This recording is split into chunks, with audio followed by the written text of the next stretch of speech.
Hello, um, this is Paul Jones' final project presentation for the Renaissance Soundscape course.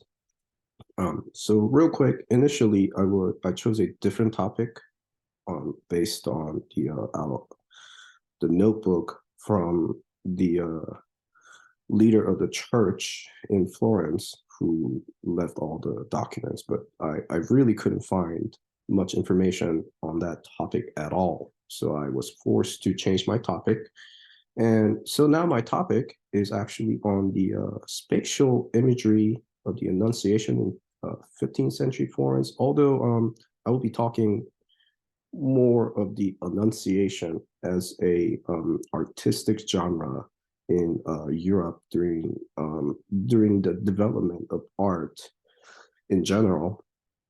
Going into the Renaissance in Florence, I will also be talking about Annunciation as a whole, including the time period of Gothic era, the Middle Ages, as well as the 15th century, which is Renaissance, and how the art changed over time. So um, I chose this article as my main source of information and research.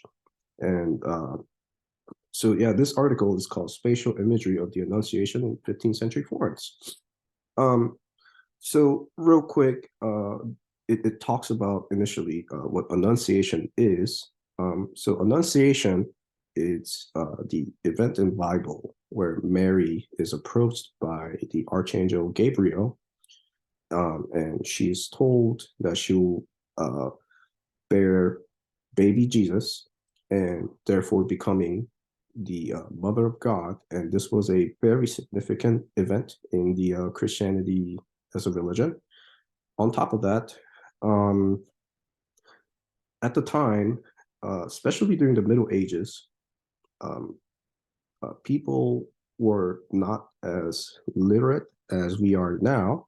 So paintings became an important tool around Europe around that time, especially in the Middle Ages, and they used that as a tool for communicating complicated theological messages. Um, and the church found that paintings and images were a good way of transferring this information to a large public. And we have to remember this is before the days of printing press and stuff like that. So yeah, for a while, Annunciation, uh, depicting the image of Mary being approached by Gabriel, was used to teach people how God became human.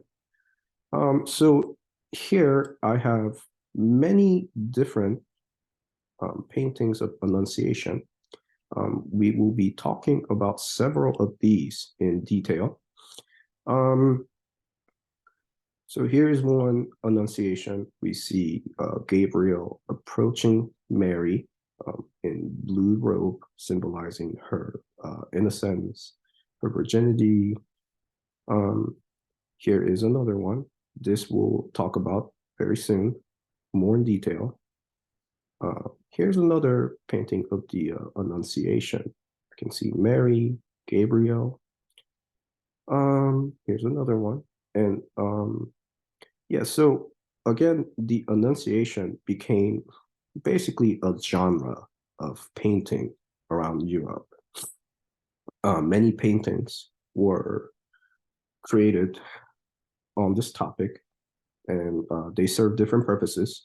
Some of these were used decorated purposes in churches, or sometimes they were used as artistic pieces, especially more in around the Renaissance time. But again, a viewer looking at these images could easily understand the message of Mary bearing child of God, rather than having to read complicated Latin text or something like that, which was very much harder. Um, so let's take a look at some of the examples of the Annunciation as a painting. So the first example that we'll take a look at is the very Annunciation in Santissima Annunziata, which is the church in Florence. We covered that in class a couple of months ago. So this is a church. This is the famous painting of the Annunciation inside the church. And this particular painting, this is actually the reason why the church itself is called Santissima Annunziata. That comes from Annunciation. So this particular painting, it is told, and this is more of a legend, that a monk called Bartolomeo supposedly created this painting with the help of an angel. So it is said that he had painted this picture, and he was in despair because he was having trouble depicting the face of Mary in the most beautiful manner possible. So he was despairing because he could not depict the beautiful face of Mary as he wanted to. So then he fell asleep, and then he woke up, and the next day the painting was finished. And it is told by the legend that an angel came down and finished the painting for him. But actually, yeah, so it's a legend, and then they use this story to basically help the church start out, essentially. And so this is more of a but we actually don't know who exactly painted this Annunciation. But that is a legend, and that's the story behind this painting. Now, if you look at this Annunciation, this is more Gothic time period, and some of the qualities of Gothic Annunciation painting is described like this. So first of all, Mary and Gabriel are in a closed space with not so much depiction of spatial image, as in we see that they're in a room. Mary's sitting on a throne. We can see God shining light. Here's a little dove. The dove symbolizes Jesus. Gabriel here. But yeah, so the colors are a little bit darker, and we can see the Latin text here, which has a religious meaning. And so around the Gothic time period, the paintings of Annunciation was created more indoors like this. They're inside the building, and there's not so much image outside of the event itself. By that, I mean you see the image of Mary, image of Gabriel, image of God, and Jesus shining light. So around the Gothic times, Annunciation and the paintings were more geared towards conveying a religious image rather than showcasing artistic talents of humans, which is a element of Renaissance that we'll get into later. So, but around this time, during the Middle Ages, the main focus of these paintings was to create some sort of a image that can convey religious message. You can also see religious text that Mary was reading right there. So this is the very painting of Annunciation held at Santissima Annunziata. Let's go ahead and take a look at the next example. Here is another image of Annunciation drawn by Simone Martini. And this is held at the Siena Cathedral. And this is also Gothic, as we can see. There's really no spatial image. spatial image as uh, in more of a realistic sense. Mary meeting with Gabriel would have happened in some sort of a physical environment, but in this image, we don't really see much of the depiction of that setting. We really see the religious message being portrayed. We see Mary being approached by Gabriel, again, the religious text. We see the dove over here, so that is Jesus, that symbolizes Jesus, again, shining light to Mary, religious text right there. Mary is a little frightened. She has the religious text that she was reading again, and Gabriel is offering her flowers. Now, on the side, on the left here and on the right, these are the portraits of prophets. This, I believe, was the man who commissioned this painting. I believe he was leader of the church that this piece of art was dedicated to. And we see that the middle portrait is blank. That's because this is basically where the face of God would be, and they would not want to paint the image of God Himself. So every image here serves a religious purpose, essentially. Again, the skins are a little darker, traditional quality of Middle Age and Gothic era painting. And once again, the focal point of the art is to convey a religious meaning. Now, as we get into the next example here, we will see a change in this style. So let's go ahead and take a look at this Annunciation by Fra Angelico. So this was Fra Angelico. He was alive between 1440 to 1445.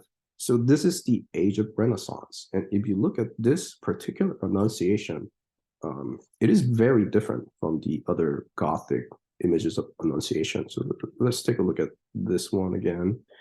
Enclosed space, darker colors. Again, no spatial image, but give me 1 second here. All right.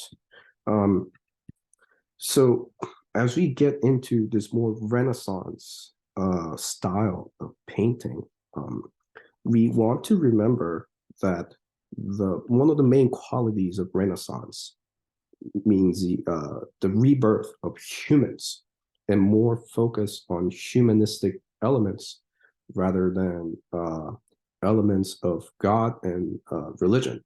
So religion is still important in Renaissance, and so they are still making a religious painting. But what happens in Renaissance is that artists they shift their attention and focus more into creating a beautiful piece of art, even if it doesn't have a particular religious purpose.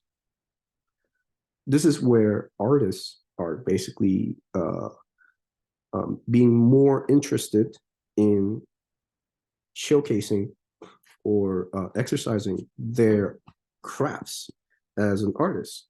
So this was called the new art at the time, going into the Renaissance.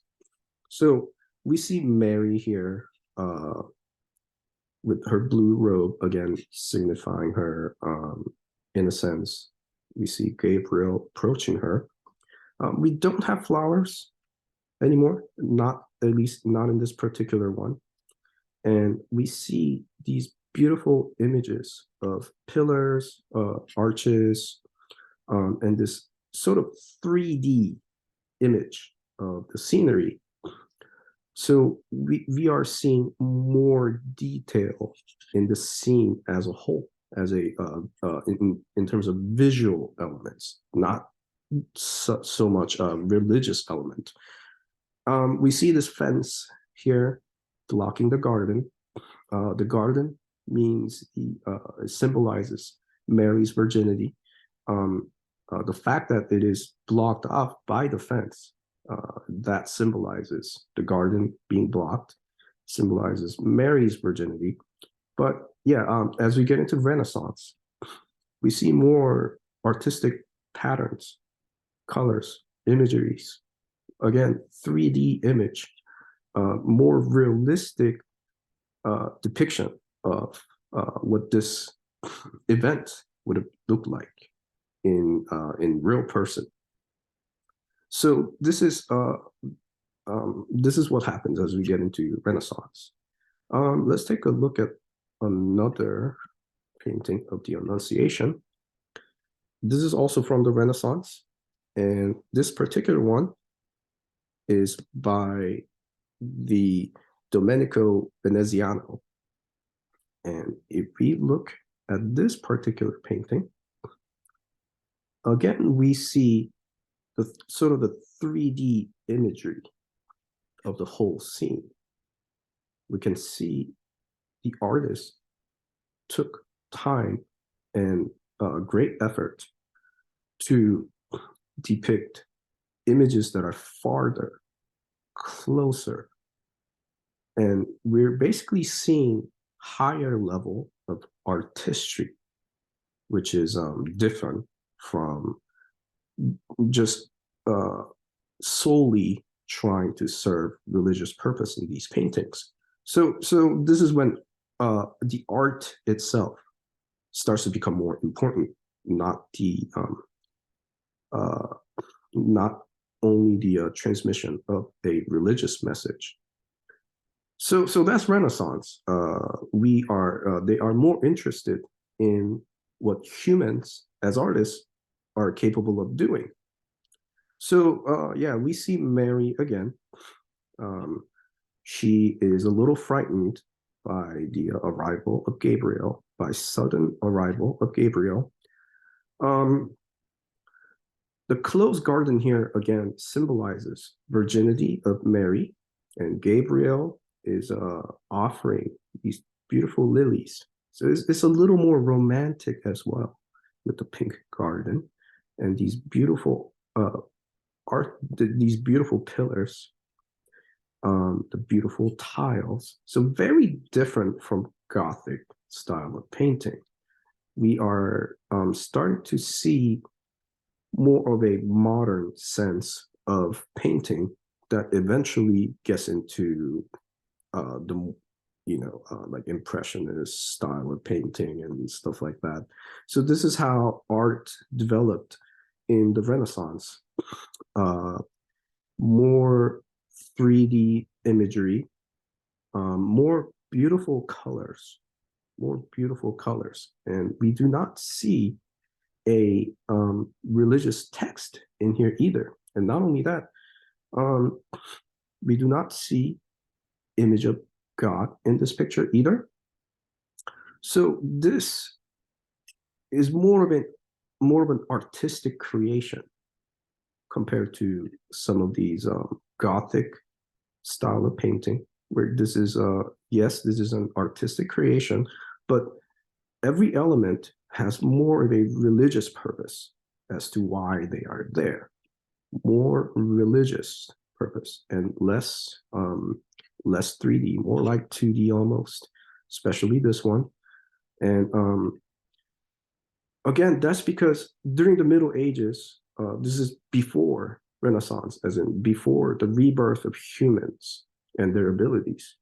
There's more focal point. There's more focus in God and religious purpose behind these paintings. But again, as we get into Renaissance, we start to see artists being more interested in their artistic creation. Now, before we take a look at the last Annunciation, let's go through these one more time. So we can see that in this first painting that we looked at, Mary is a little bit away from Gabriel. Here, she's a little frightened as well. Here they are separated by a pillar. So Mary's basically screened off from Gabriel. Here too, Mary is also screened off by the pillars. So this was a very common way of painting the Annunciation at the time. Now, in this last one that we'll take a look at by Fra Carnevali, this painting is more Renaissance and artistic than any of the other ones that we looked at so far.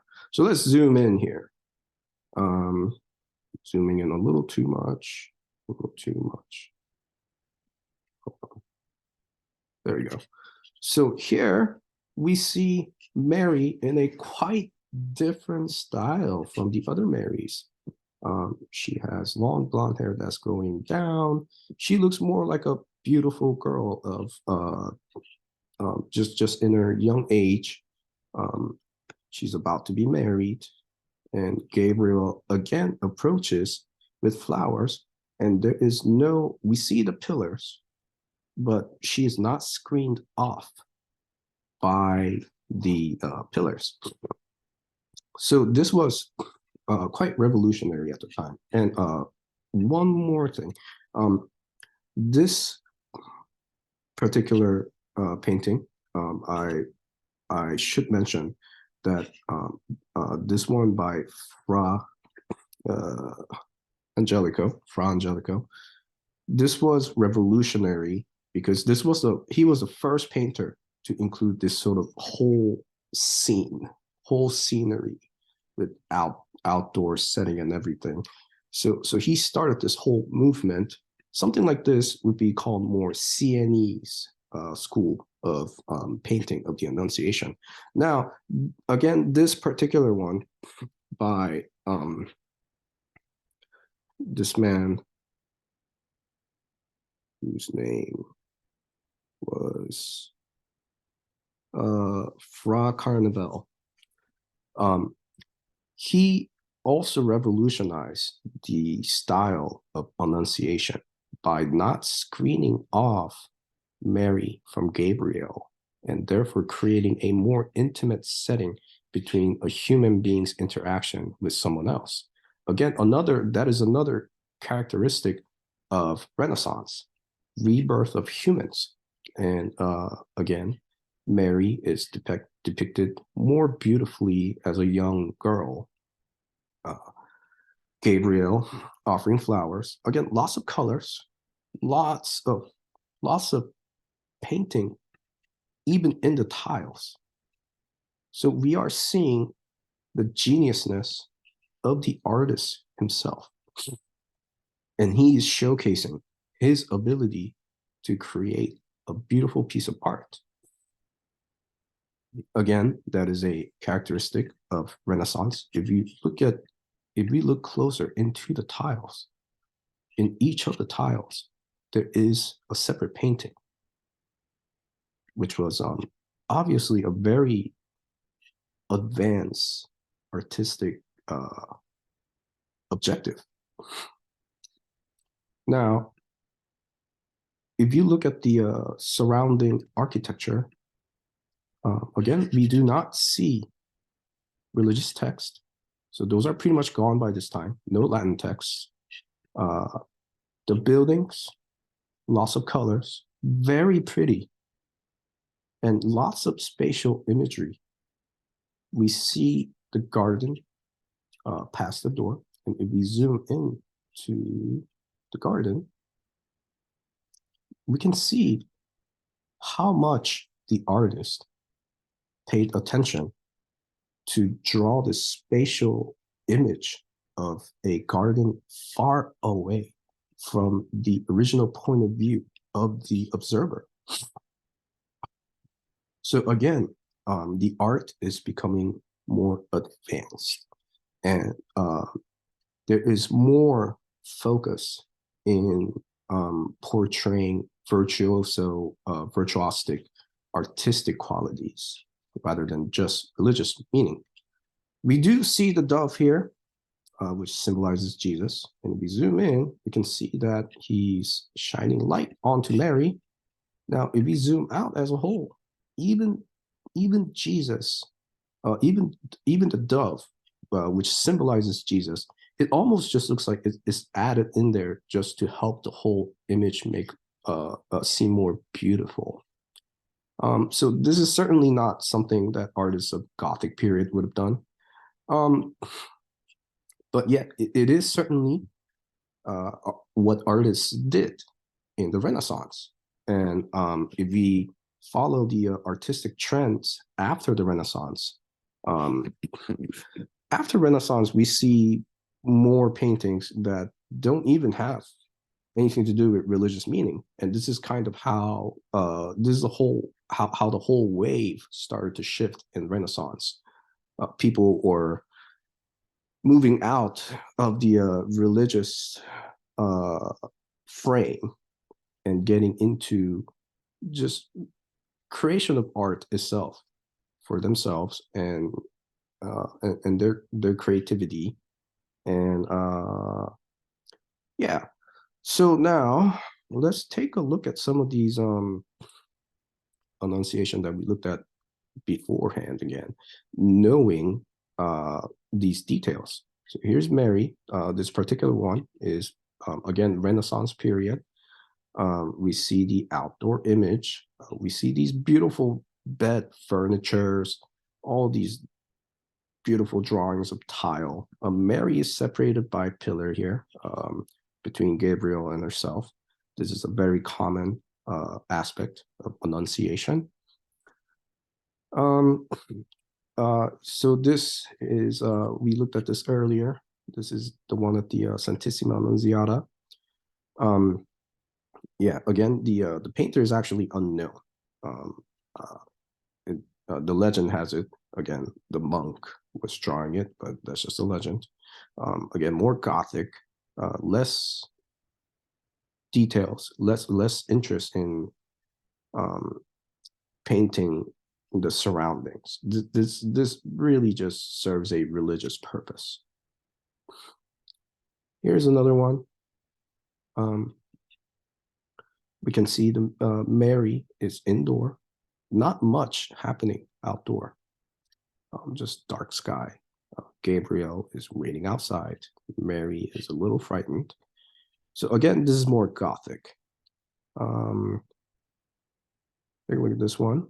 This is certainly more Renaissance, 1457, so this is 15th century. We see more of a 3D imagery again. Mary, once again, screened off by the pillar here. There's the image of God shining light onto Mary. 14th century, very Gothic. Mary is screened off again. Not much real depiction of 3D imagery or like spatial depiction here. And again, this is the characteristic of the Gothic period. We'll take a look at a few more. Here is another Gothic era.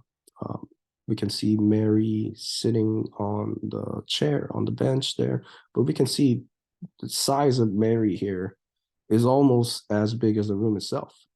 So this is again Gothic period, where some of these images from the Gothic era seem less realistic in terms of like how the image itself looked. And yeah, around the 14th century, artists quite haven't figured out the sort of the technique they needed to do in terms of in order to really depict a accurate imagery by their painting, which came about in the Renaissance.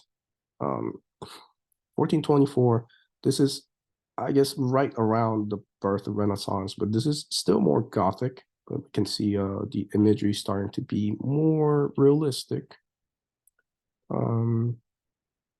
Yeah, this one we looked at earlier.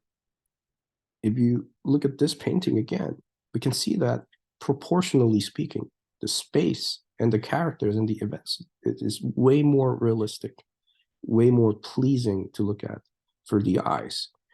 So we'll take a look at this last one.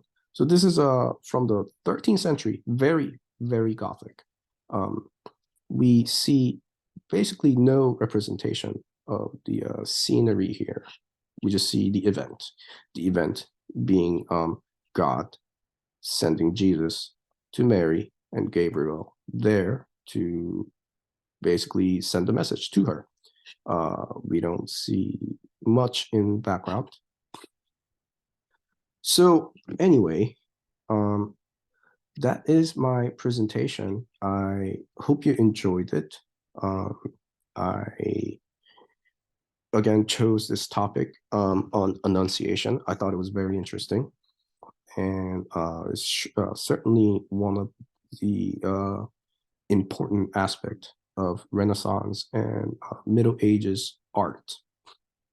And I enjoyed the course so far, and hope to see you guys again. Thank you for listening to my presentation.